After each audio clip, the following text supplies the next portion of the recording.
आणि गेले काही दिवस ठाण्यामध्ये सातत्याने आपल्याला एक वाद पाहायला मिळतोय। हा वाद आहे शिवसेना आणि भाजपमधला, विशेष करून गणेश नाईक आणि एकनाथ शिंदे या दोन नेत्यांमधला।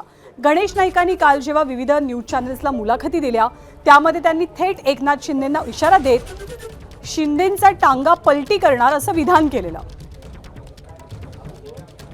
भाजपने परवानगी दिली तर शिंदेंचे घोडे फरार नाही तर बेपत्ता करेन असं वक्तव्य गणेश नाईकांनी पुन्हा एकदा केलंय। नरेश म्हस्केंनी जी टीका केलेली होती त्याबद्दल बोलताना गणेश नाईकांनी पुन्हा एकदा हल्लाबोल केलेला आहे। या दोन नेत्यांमधलं किंवा दोन पक्षांमधलं हे शाब्दिक युद्ध कसं रंगलंय आपण पाहूया। लवकर करा असं म्हणजे लवकर होईल। हे बघा प्रश्न असा आहे की भारतीय जनता पक्ष हा शिस्तबद्ध पक्ष। एखाद्या पक्षात आपण गेल्यानंतर त्या पक्षाची आपण शिस्त बाळगली पाहिजे, पद्धत बाळगली पाहिजे। जर का पक्षाने मला जर खुली सूट दिली ना तर यांचा मी काय बोललो, टांगा पलटीन, घोडे फरार नाही, घोडे बेपत्ता करून टाक। आणि एकनाथ शिंदेंवरती सातत्याने टीका करणाऱ्या गणेश नाईकांना आता थेट श्रीकांत शिंदेंनीच उत्तर दिलेलं आहे।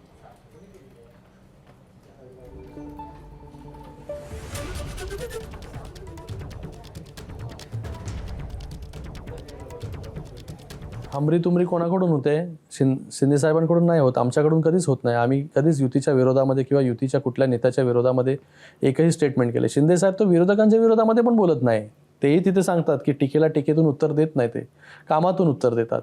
कोणीही कितीच्या खालच्या दर्जावरती जरी शिंदे साहेबांवरती भाष्य केलं तरी शिंदे साहेब जे त्याच्याकडे दुर्लक्ष करतात। आतापर्यंत 3 वर्ष टीका टिप्पणी करतच राहिले लोक।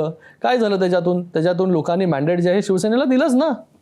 आता बघा, काही लोकांना इम्पॉर्टन्स, काही लोकांना स्वतःचं अस्तित्व दाखवून देण्याची वेळ कधी कधी येते का मी बघा काय करतो करून। मला वाटतं त्याच्यामध्ये शिंदे साहेब कधीच पडत नाही। एका शब्दाने देखील आजपर्यंत जे शिंदे साहेबांवरती टीका करतात त्यांना परत उलट म्हणजे उत्तर देण्याच्या भानगडीमध्ये शिंदे साहेब पडले नाही। तर मला वाटतं ज्यांना बोलायचं त्यांना बोलत राहू दे। आम्ही समजू शकतो की वय वाढलं की थोडे प्रॉब्लेम होतात।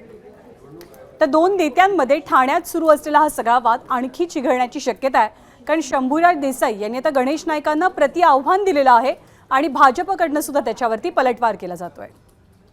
शिंदे साहेबांचा टांगा पलटी करायच्या गोष्टी लांब राहिल्या। गणेश नाईक साहेबांना म्हणावं, आम्ही जे कार्यकर्ते आहोत शिंदे साहेबांचे, त्यांचा टांगा आधी पलटी करून दाखवा।